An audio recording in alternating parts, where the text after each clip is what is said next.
विपक्ष को साफ हो गया है रास्ता। वक्फ बिल पास हो रहा है, बीजेपी के पास नंबर्स हैं, ये मैंने आपको कल ही समझा दिया था लोकसभा में। और गृह मंत्री अमित शाह ने दो टूक समझाया है, मैं आपको बता रहा हूं। दो टूक, दो बातें जो गृह मंत्री अमित शाह की टिप्पणी जो इस बिल पे है उससे लेना चाहिए, वो ये कि ये बिल भारत के लिए है, हर एक भारतीय को मानना पड़ेगा। दो टूक कहा है, यह तब हुआ जब विपक्ष से किसी सांसद ने बोला, विपक्ष की तौर किसी सांसद ने बोला कि माइनॉरिटी, अकलियत इसको नहीं मानेगा, तो अमित शाह ने अनएम्बिगुइटली, क्लैरिटी से कहा इस देश का कानून है, भारत का कानून है, मानना पड़ेगा। दूसरी बात, दूसरी सबसे महत्वपूर्ण बात यह कि किसी भी सरकारी जमीन को, भारत सरकार की या प्रदेश सरकार की किसी भी जमीन को, keep Amit Shah visuals on है, किसी भी भारत सरकार या राज्य सरकार की जमीन को वक्फ नहीं किया जा सकता।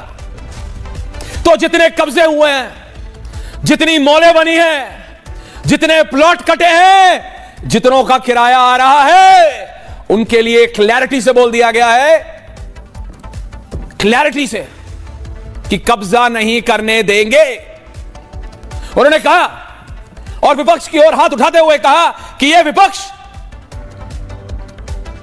लालू प्रसाद यादव को याद किया और कहा कि लालू जी ने कहा था कि वक्फ के खिलाफ कड़े से कड़ा कानून लाओ और प्रधानमंत्री मोदी यही कर रहे हैं।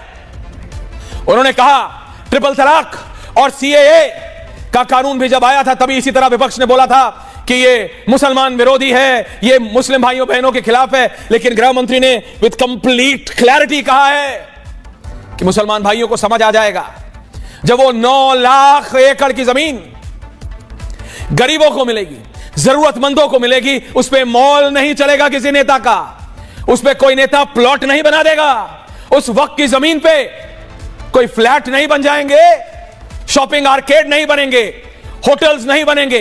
अगर कोई भारत सरकार की जमीन है तो पहली बात और आखिरी बात यह कि वो वक्फ हो नहीं सकता। दूसरी बात उन्होंने कहा कि सिर्फ मुसलमान ही क्यों हो इसका चेयरमैन, वो कह रहे हैं मेरे पास पॉइंट है, मेरे से डिबेट करो, मुझे बताओ कोई और क्यों नहीं बन सकता। मैं सीधा सुना रहा हूं गृह मंत्री अमित शाह की टिप्पणी और उसके बाद we are going directly on the debate. गृह मंत्री अमित शाह स्टेटमेंट। यहां एक सदस्य ने तो कह दिया, एक सदस्य ने कह दिया माइनॉरिटी इस कानून को स्वीकार नहीं करेगी। क्या धमकाना चाहते हो भाई? संसद का कानून है, सबको स्वीकार करना पड़ेगा। स्वीकार नहीं करेंगे मतलब क्या है? कैसे बोल सकते हैं कोई हम कानून को स्वीकार नहीं करेंगे?